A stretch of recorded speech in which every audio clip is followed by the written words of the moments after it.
La droite et la gauche existent philosophiquement, elle appartient au cœur humain et au plus profond de l'être humain. Nous sommes sortis depuis 2 siècles du classique, de l'ancien, et donc de la droite, pour entrer dans une folie, qui est la folie moderne. Et aujourd'hui, nous redevenons inquiets, donc nous redevenons naturellement de droite, et ça n'a rien à voir avec des manipulateurs, avec des médias ou quoi que ce soit, ça appartient à l'esprit du temps.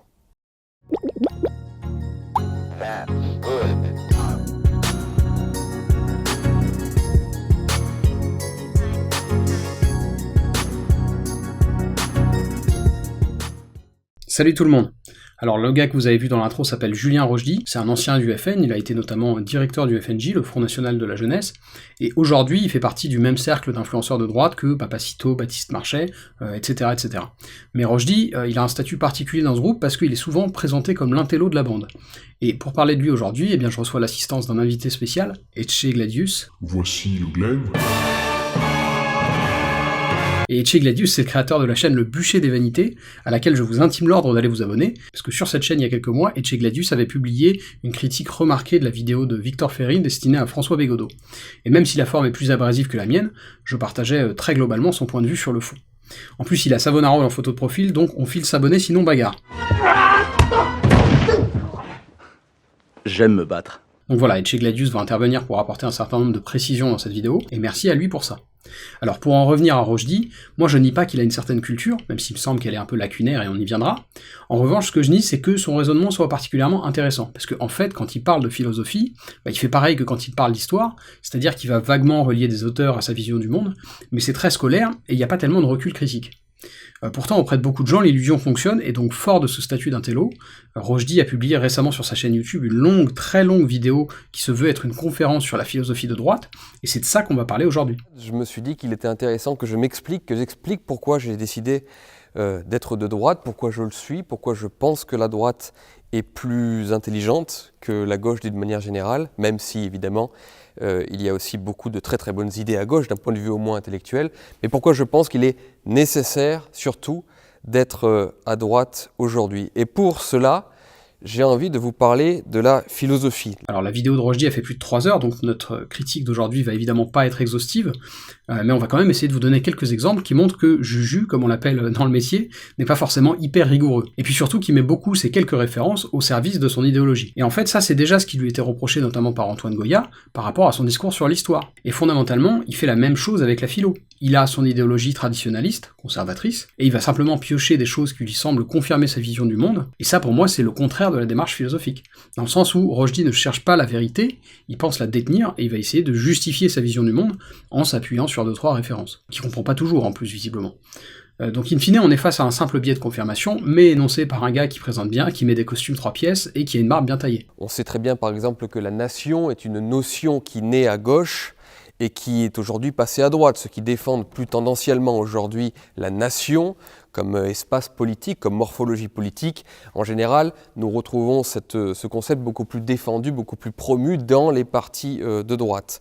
Alors même que cette notion est née à gauche, comme je viens de le dire. Alors là, on est à 4 minutes à peu près, et on voit la première apparition d'un problème récurrent de sa conférence, c'est que c'est pas justifié. C'est pas sourcé, ni dans la vidéo, ni dans la description, et moi je vous dis même pas que c'est faux, parce que le mot nation, il a été utilisé dans plein de contextes au cours de l'histoire. Simplement, j'aimerais bien qu'il soit un peu précis. Alors ça peut vous sembler être une critique un peu facile, mais en fait c'est vraiment important, parce que Rochdy il est considéré par certains comme quelqu'un de sérieux, et il a l'ambition de produire du contenu qui soit rigoureux académiquement. Et en fait cette volonté-là, elle est incompatible avec le fait de balancer des choses comme ça sans les justifier. Et c'est un problème qui va revenir fréquemment dans cette conf, on va pas le signaler à chaque fois, mais vous allez voir que c'est récurrent. Et à la limite je peux comprendre qu'on aille un peu vite en besogne dans une chronique de 5-10 minutes sur YouTube, mais là c'est une vidéo de 3h30, il me semble qu'il avait le temps de sourcer son propos quand même. Mais enchaînons. Il y a même d'autres concepts, par exemple comme celui qu'on appelle aux États-Unis les politiques identitaires, les identitary politics, c'est-à-dire les politiques avec les woke, comme on le sait, qui s'intéressent à la notion de race et qui essentialisent. Alors déjà moins 1 pour l'anglais parce que l'accent ça va pas, et puis en plus c'est identity politics,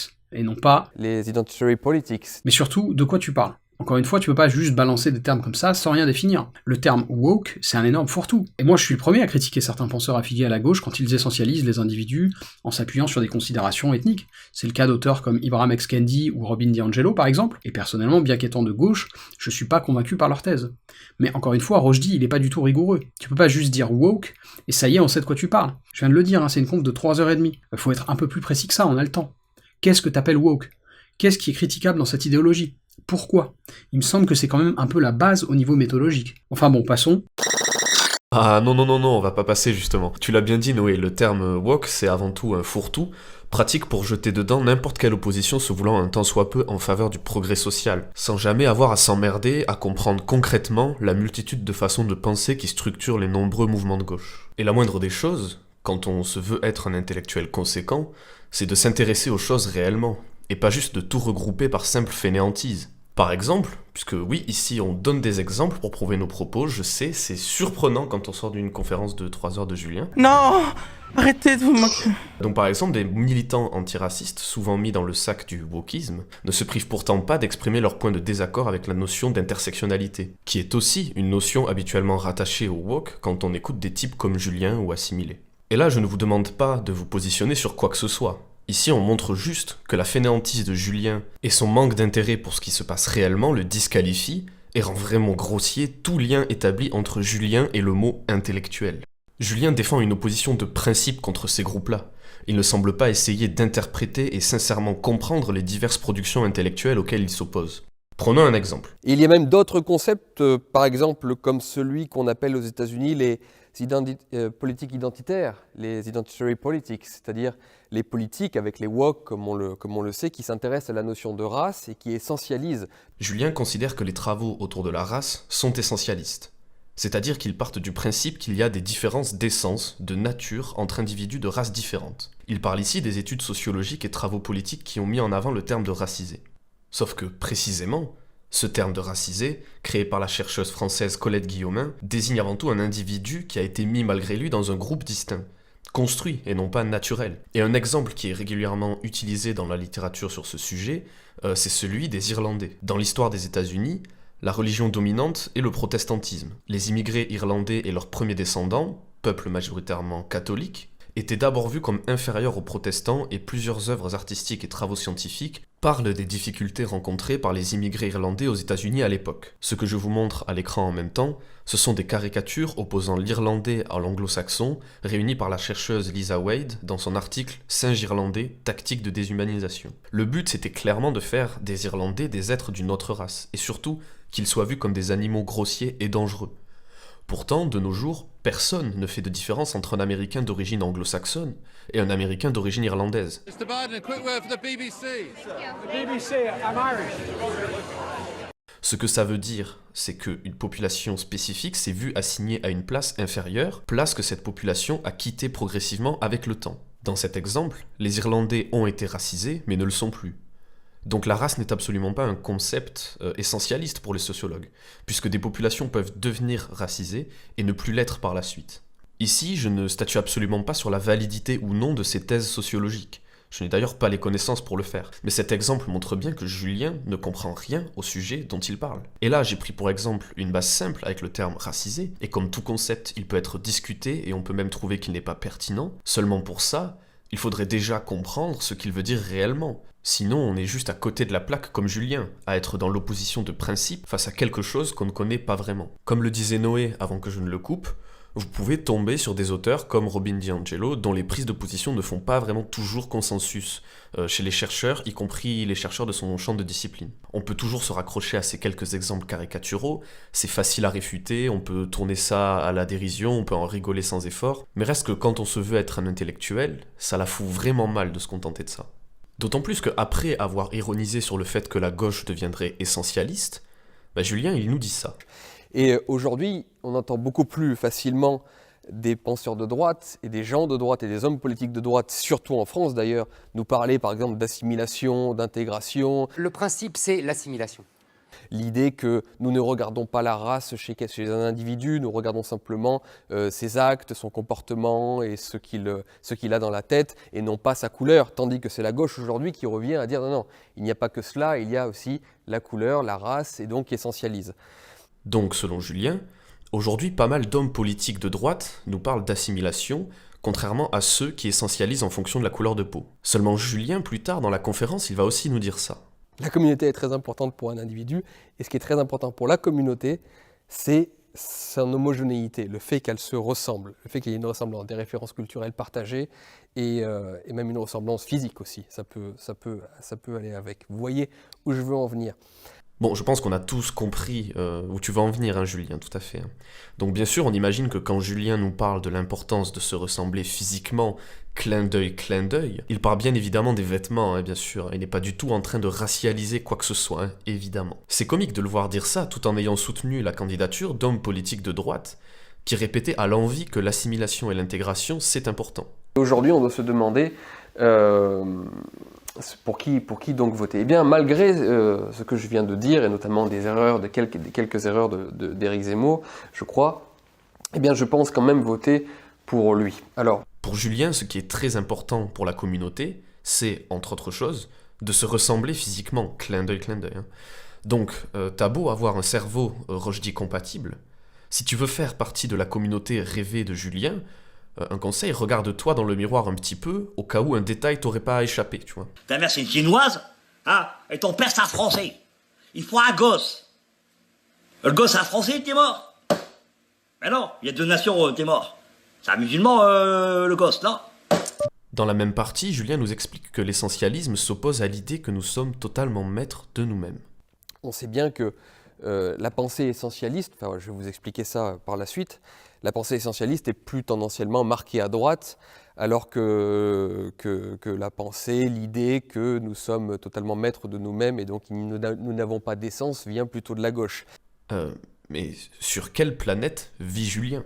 Là, il essaie d'expliquer que la gauche et la droite s'opposent dans leur façon de voir la société, et c'est vrai. Et donc il essaie d'attribuer à la droite l'essentialisme, et à la gauche l'idée que nous sommes, je cite, totalement maîtres de nous-mêmes. Mais où a-t-il vu que la gauche défend ça ? Justement, il me semble plutôt que la gauche utilise beaucoup plus, notamment le déterminisme, dans sa manière d'interpréter la société. Et le déterminisme, c'est plutôt l'idée que, au moins en partie, un individu n'est pas libre puisqu'il subit tout un tas de choses qui vont influencer sa vie.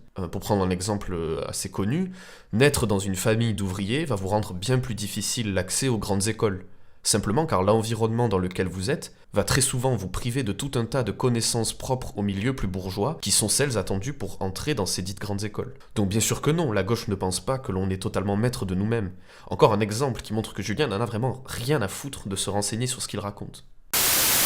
Il y a des études qui ont été faites sur le niveau de testostérone aussi. Plus on a de la testostérone, plus on a tendance à être de droite. Alors je dis pas ça pour charrier, mais c'est la vérité. Pour continuer de charrier, mais c'est aussi la vérité, parce que c'est une étude qui vient de sortir là en 2020, qui est une étude qui est sortie dans le Pew Research Center Survey, qui est donc une revue très sérieuse aux États-Unis. Cette étude a montré par exemple qu'on avait beaucoup plus de chances d'être un détraqué mental si nous étions un libéral de gauche, en fait, parce que les libéraux aux États-Unis, c'est la gauche. Alors là, c'est pareil que pour ma première remarque, il n'y a aucune source quand il nous parle de testostérone. Par contre, il y en a une quand il parle de détraqués mentaux, il cite Pew. Alors Pew, contrairement à ce qu'il dit, c'est pas une revue, c'est un centre de recherche américain, qui est tout à fait sérieux en revanche. Et donc, avec Etchegladius, on a essayé de trouver à quoi il faisait référence, puisqu'il dit que ça date de mars 2020. Et en fait, ce qu'on a déniché, ce sont des articles d'opinion extrêmement peu objectifs, qui s'appuyait vaguement sur une étude du Pew, mais en tirant des conclusions complètement capillotractées. Puisque l'étude en question, si tant est que c'est bien celle-ci à laquelle il fait référence, je vois pas trop d'autres options, eh bien c'est celle-ci. Alors cette étude, elle se concentrait en fait sur l'impact de la pandémie de Covid-19 sur la vie et la santé mentale des Américains, et donc dedans il y a plein de choses, mais notamment elle soulignait donc au printemps 2020 qu'a priori les personnes qui avaient des tendances politiques plutôt proches du Parti démocrate, on va dire, avaient plus de chances de considérer que le Covid avait fortement impacté leur vie au quotidien. En tout cas par rapport aux gens plus proches des républicains, on va dire. Et de là, donc, on fleurit un certain nombre d'articles très orientés, avec des titres bien racoleurs et complètement trompeurs, qui semblent être ceux à quoi Rushdie fait référence. Et ça me paraît encore une fois assez révélateur. Rushdie n'a visiblement pas cherché à vérifier l'information qu'il transmet. Il a lu ces articles qui allaient dans son sens, en plus on a vu que l'anglais c'était pas trop ça, et il s'est même pas posé de questions. Pour lui, c'est 100% vrai, et il n'a pas de problème à résumer une étude qui n'a aucun rapport, hein. Allez la lire, je vous la mettrai en description, par une phrase genre « Vous avez plus de chances d'être détraqué mental si vous êtes de gauche ». Cette étude a montré, par exemple, qu'on avait beaucoup plus de chances d'être un détraqué mental si nous étions un libéral de gauche, en fait, parce que les libéraux aux États-Unis, c'est la gauche. Je vais me permettre d'insister là-dessus, ça, ce sont des méthodes de clown, hein. Un intellectuel sérieux ne fait pas ça. Il ne se contente pas de corroborer des torchons qui vont dans son sens sans faire la moindre vérification. C'est grave de faire ça s'appelle de la désinformation. Et là, on est au-delà des considérations partisanes, hein. Moi, je m'en fous qu'il pense à titre personnel que les gauchistes sont des détraqués mentaux. Il fait bien ce qu'il veut. Ce que je dis, c'est que le mec a des ambitions intellectuelles quand même élevées et il se torche avec la vérité. Je pense que ça mérite d'être souligné. Oui, et tu fais bien de le souligner, d'autant plus que le lien entre troubles mentaux et le positionnement sur l'axe gauche-droite, ça pourrait être intéressant en soi. Par exemple, si on trouvait qu'il y avait plus de troubles mentaux à gauche qu'à droite, on pourrait essayer de savoir pourquoi, plutôt que de juste balancer une conclusion lapidaire pour conforter un public déjà acquis. Par exemple, la base de données qui a servi donc de base au rapport du centre de recherche américain dont on parle, elle contenait en fait, oui, une question qui est: un médecin vous a-t-il déjà dit que vous avez un trouble mental? Et donc cette question, qui est celle qui a permis à des gens pas très finaux de considérer que gauche égale Détraqué mental. elle pose en fait un autre sujet bien plus intéressant sur la table quand on la lie avec le positionnement politique. Le médecin qui peut vous dire si vous avez un trouble mental, c'est pas lui qui va venir vous chercher chez vous. Ramène-moi quelqu'un, bon. Ramène-moi quelqu'un maintenant, là. Maintenant. Ramène-moi quelqu'un. J'ouvre la porte, c'est bon. J'ouvre la porte.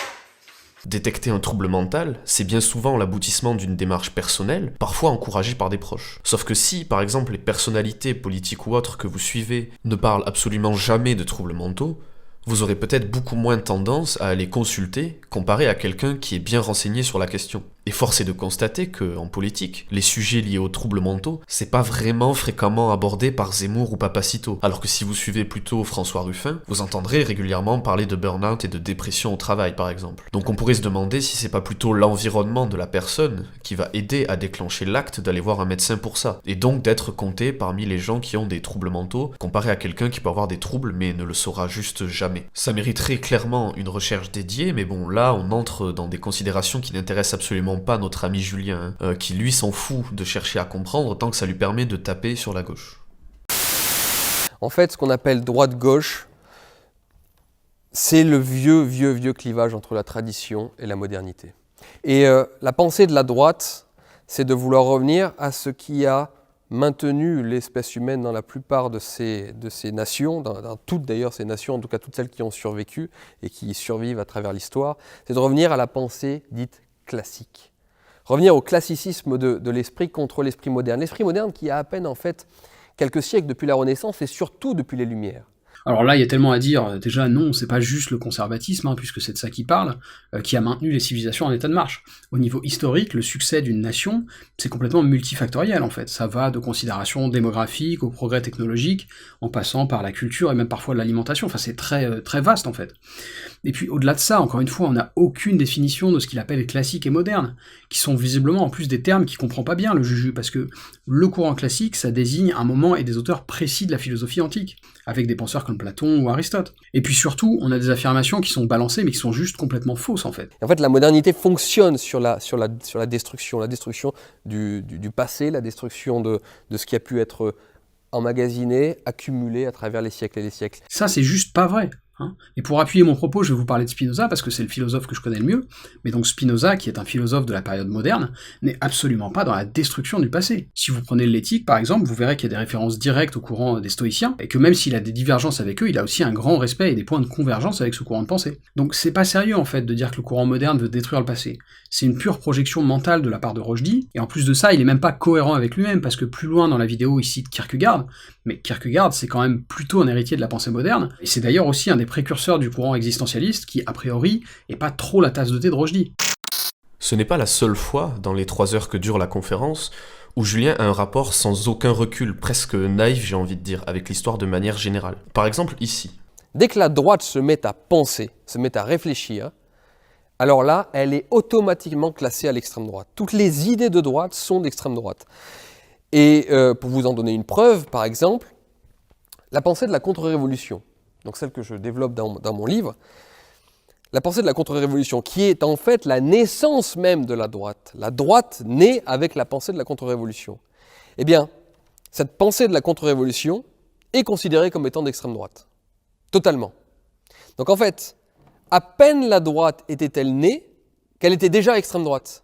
Ce qui est absurde dans les faits si vous y réfléchissez. C'est totalement débile. Ici, Julien fait une lecture du passé de la droite et de la gauche avec les yeux d'aujourd'hui. Il fait comme si la droite et la gauche n'avaient pas évolué depuis la Révolution, comme si ces deux courants sont immuables, alors que l'on sait que la droite et la gauche se déterminent en fonction de l'état actuel de la société. Une fois la Révolution actée, vouloir revenir en arrière ou vouloir conserver les choses en l'état, c'est être réactionnaire ou conservateur selon les différentes définitions utilisées. Et la réaction comme le conservatisme sont des attributs de la droite. Ce petit stratagème, ça permet à Julien de balayer ce que l'on appelle aujourd'hui la droite traditionnelle, donc par exemple le Parti des Républicains. Je dénonce cette folie d'une nation sans usine, sans...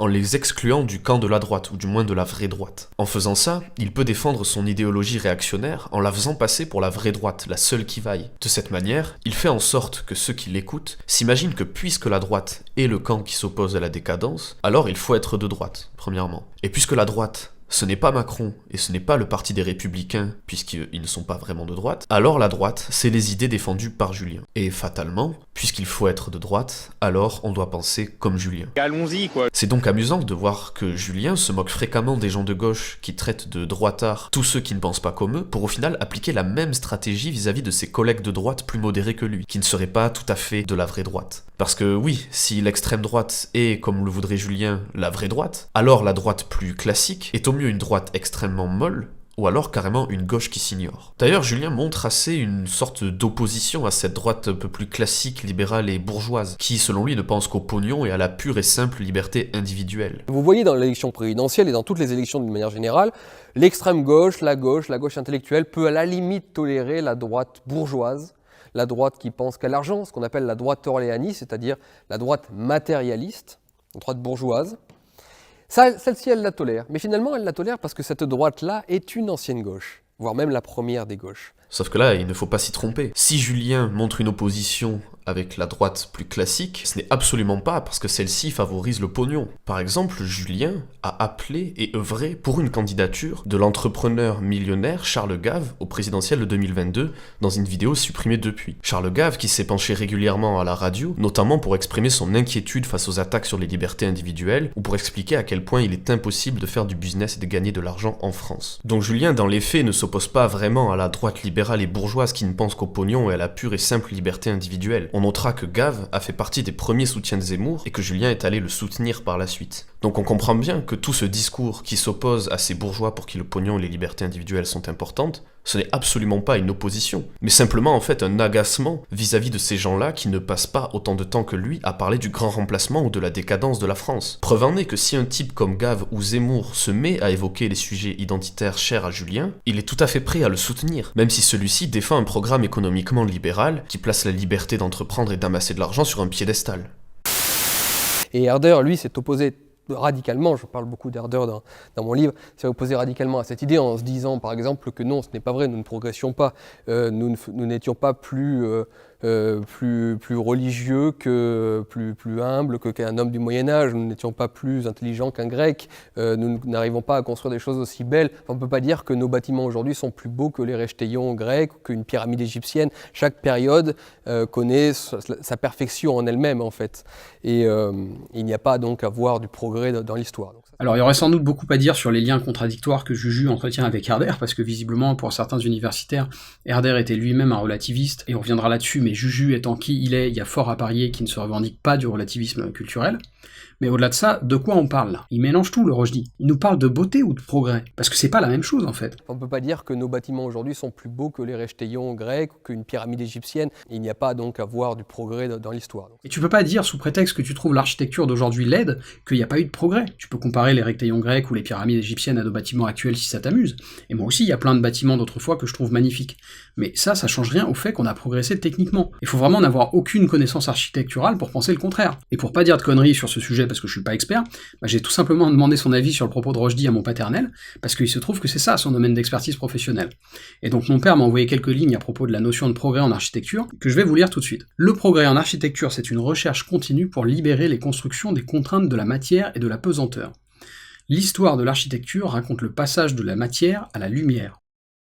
Jusqu'au XIXe siècle, les bâtisseurs ont construit en pierre, depuis les grottes en passant par les pyramides, l'architecture romane puis gothique, les châteaux de la Renaissance, etc., avec l'objectif de faire entrer de plus en plus de lumière dans l'édifice. Avec l'industrialisation, l'utilisation de la fonte et du fer en architecture, le mur disparaît au profit de la structure. Donc ensuite, mon père m'a donné quelques exemples, à commencer par le Crystal Palace, qui a été construit à Londres pour recevoir l'exposition universelle de 1851, puis qui a ensuite été démonté puis reconstruit au sud de la capitale britannique, avant de brûler malheureusement en 1936. Et puis deuxième exemple, le Grand Palais à Paris, qui a lui aussi été construit pour une expo universelle, celle de 1900, dont personnellement je trouve la verrière absolument magnifique. Et donc voilà, tout ça c'est totalement impossible à construire à l'époque de l'Égypte ou de la Grèce antique. Et si vous voulez du plus récent encore, il y a la cathédrale de la Sainte Trinité à Paris, sur le quai Branly depuis 2016, donc c'est en fait le centre spirituel et culturel orthodoxe russe, qui a été construit avec des matériaux composites très sophistiqués. Et ça c'est pareil en fait, on n'aurait pas pu construire ça il y a 2000 ans. Et personnellement je trouve ça magnifique. Par ailleurs, et là je reprends de nouveau les mots de mon père, les anciens, entre guillemets, n'ont certainement pas fait que des chefs-d'œuvre. Depuis l'Antiquité, on a probablement détruit 90% des constructions moches qui ne remplissaient plus leur usage, c'est-à-dire leur fonction. Alors il y aurait évidemment beaucoup plus à dire, mon père parlait aussi du Bauhaus, du travail d'Alvar Aalto, etc. Mais je pense que ce que je vous ai cité là, ça permet en fait de voir que, encore une fois, Rochdy n'a pas vraiment pour objectif de parler du réel. Il est dans sa petite abstraction personnelle réactionnaire, c'était mieux avant, sauf qu'en fait, non, il y a aussi de très beaux bâtiments modernes, et les Grecs ou les Égyptiens antiques n'avaient pas les compétences techniques pour construire le Grand Palais, par exemple. Est-ce que le Grand Palais, c'est moche ? Je crois pas. Et ce discours un peu benet sur l'architecture, on le retrouve souvent sur les arts en général, dans ces cercles de droite. Et justement, Etche Gladius en a parlé très récemment dans sa deuxième vidéo sur sa chaîne, donc le bûcher des vanités, dans une critique qui démantèle très bien ce type de propos, en l'occurrence en analysant la collaboration de deux vidéastes qui sont le Philosophe et Barbare Civilisé.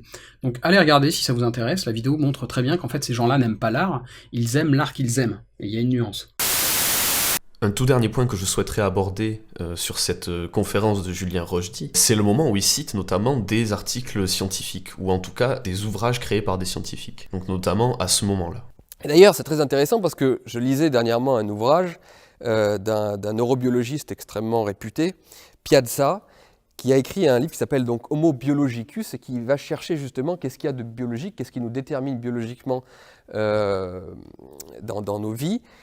Il écrit dans son livre quelque chose d'extrêmement intéressant. Il montre que l'évolution aurait poussé deux tendances contradictoires dans l'être humain. Deux tendances qui auraient donc divisé, en quelque sorte, les êtres humains en deux catégories, ce qu'il appelle les Homo endostaticus et les Homo exostaticus. En fait, les Homo endostaticus sont les hommes qui auraient beaucoup plus tendance à favoriser l'harmonie avec leur environnement pour trouver du plaisir et donc seraient plus tendanciellement conservateurs et spiritualistes. C'est des gens qui, pour être heureux, cherchent l'harmonie, cherchent l'équilibre avec l'environnement. Tandis que les Homo exostaticus, pour ressentir, pour éprouver du plaisir, ont besoin de tenter toujours de nouvelles expériences, d'être plutôt dans la curiosité, d'aller chercher au loin et se retrouvent donc politiquement beaucoup plus tendanciellement matérialistes et progressiste. Alors oui, Julien, ce serait vraiment super si Piazza avait effectivement divisé les êtres humains en deux catégories. Vraiment, Julien. Ça permettrait de rattacher un type d'humain à la droite, un autre à la gauche, etc. Vraiment, je vois vraiment ce que tu veux faire. Sauf que, non, en fait. Piazza, il parle bien de 3 catégories humaines. C'est con, hein ? Et justement, l'endostasie et l'exostasie, ça vous a amené à nous créer 3 nouvelles espèces humaines. Putain ! D'abord, j'ai rien clair. Elles existent, elles étaient déjà là. Alors, qu'on appelle... J'ai juste essayé de les nommer, ouais. C'est un concept un peu différent. Homo exostaticus, Homo endostaticus, pour exo et endostasie, et avec les frères ennemis, vous allez nous en parler, et au milieu, Homo interstaticus. Oui. C'est d'autant plus con que si on le lit ou qu'on l'écoute, il explique que la meilleure des 3 catégories, c'est justement celle dont Julien ne parle pas. Donc à partir de là, on est encore une fois face à un développement qui n'a vraiment aucune base concrète et qui se sert vraiment du nom et de la profession d'un scientifique comme argument d'autorité pour soutenir son idéologie. Et moi, je veux bien que notre Julien essaie de se servir de références scientifiques pour valider son idéologie, mais là, il tronque totalement les travaux de Piazza pour que ça colle à ce qu'il veut démontrer. Selon Piazza, le mieux, c'est le juste milieu entre les deux catégories d'hommes présentées par Julien. Et ce juste milieu forme une catégorie à part entière, selon Piazza. Ça fait quelques millénaires qu'on se fait guider par des individus qui ont des biologies, comment dire, déséquilibrées. Soit des grands ascètes, soit des grands exostatiques qui ont amené notre espèce d'un côté à l'autre. Donc moi, ce que j'ai dit, peut-être ça serait le temps que nous tous, on puisse se rendre compte de ça et se dire qu'en fait, c'est au milieu, peut-être, le truc où il n'y a rien, où il y a tout, c'est juste qu'on n'y avait pas vraiment regardé jusqu'à maintenant. Pourquoi? C'est quoi les grands avantages? Que si vous êtes exostatique ou endostatique, c'est comme si vous pouvez regarder la réalité qu'à travers un seul œil. Vous êtes incapable d'avoir une vision stéréoscopique. Et donc, à la place de regarder les choses et trouver des solutions aux problèmes, vous essayez d'amener les choses vers votre vision idéologique. Donc tu fais quoi là, Julien, concrètement? Tu te mets à œuvrer pour une idéologie à moitié conservatrice et à moitié progressiste? Pour un truc à moitié à droite, à moitié à gauche? Julien serait donc un macroniste mental, voire même un golem. Là, je ne sais pas quoi faire de plus pour Julien. Soit il connaît vraiment les travaux de Piazza et il les détourne volontairement pour soutenir ses propos, soit il les a consultés en vitesse et a construit un développement sur du vent. Et dans les deux cas, c'est vraiment compliqué de se réclamer ou de se vouloir intellectuel. Donc en fait, voilà, les Grecs, les chrétiens et toute pensée traditionnelle se retrouvent là-dessus. Je vous dis, contre le nihilisme et contre le relativisme et contre le chaos. Bon, là, encore une fois, on voit les approximations faites par Rochdy. Il nous explique que les Grecs et les chrétiens rejettent le relativisme. Et je sais pas comment dire ça, mais la vie, c'est pas comme ça, en fait. Hein. Les penseurs grecs, c'est pas un monolithe, ni non plus d'ailleurs les penseurs chrétiens. Il y a des courants, il y a des auteurs qui s'opposent. Et donc, en fait, c'est juste de l'inculture de dire que les pensées traditionnelles, comme celles des Grecs antiques, s'opposent au relativisme. Parce qu'en plus, l'origine, en tout cas l'origine officielle du relativisme, c'est quand même un peu Protagoras. Et Protagoras, c'est le 5e siècle avant Jésus-Christ. Donc si tu veux, c'est pas vraiment la décadence postmoderne. Du coup, c'est un peu gênant quand on se prend à ce point-là au sérieux de balancer comme ça à la zob que le grec s'opposait au relativisme. Et là, ce que je te dis, c'est même pas une défense du relativisme. Je pense qu'il y a des choses intéressantes dans ce courant, mais à titre personnel, en éthique, je suis quand même plus porté sur les courants réalistes et conséquentialistes. Donc on n'est même pas dans un débat de fond, parce que déjà dans l'énoncé, ça va pas chez Rochdy, ça ne va pas. Alors je le répète, mais la critique qu'on formule là avec Etche Gladius, elle est évidemment pas exhaustive. Et en vérité, il faudrait reprendre point par point cette vidéo, parce que des problèmes, il y en a un peu partout. Je vous donne juste un exemple qui a été souligné par Paduring sur Twitter, où il montre bien que Rochdy confond le concept de raison et d'entendement, qui dans le référentiel kantien, qui est quand même une base, sont deux notions distinctes. Et donc finalement, que conclure de tout ça? Que retenir? La première chose, c'est que la culture n'est pas l'intelligence. Et ça, c'est très important pour moi. Et ça va passer pour une attaque alors que c'en est pas une, mais je pense pas que Rochdy soit particulièrement intelligent. Je pense qu'il a une certaine culture et que ça lui donne l'air intelligent. Mais en réalité, si vous faites attention, vous verrez que c'est très scolaire. C'est beaucoup de régurgitation, mais il n'y a pas énormément de réflexion originale derrière. Alors je dis ça, si ça se trouve c'est différent dans ses livres, mais en tout cas, sa causerie philosophique me fait plus l'effet d'un ensemble de références mises bout à bout pour justifier ses croyances que d'une réelle démarche de réflexion philosophique. Et puis la seconde conclusion qu'on peut en tirer, qui est peut-être plus importante, c'est que la forme ne présage en rien du fond. Vous pouvez être charismatique ou élégant, ça ne vous donne pas raison. Et le point où je veux en venir, c'est qu'il faut se méfier des orateurs. De tous les orateurs. Donc ça m'inclut moi, ça inclut Etche Gladius, si vous regardez notre vidéo. Mais ça inclut aussi Julien. Et pour appuyer mon propos, je vais conclure cette vidéo par une citation tirée des fragments d'Héraclite. En l'occurrence, c'est en fait Plutarque qui cite Héraclite, justement à propos des dangers de la réception qu'on peut faire d'un beau discours, et il nous explique pourquoi, je cite, « Car si les esprits dédaigneux et présomptueux tirent moins de profit des paroles qu'ils entendent, les esprits admiratifs et dépourvus subissent plus de dommages, et il confirme le mot d'Héraclite, un homme stupide aime à être ébloui par n'importe quel discours, il faut donc ne pas marchander les éloges à l'homme qui parle, mais n'accorder qu'avec circonspection sa confiance aux paroles qu'il prononce. »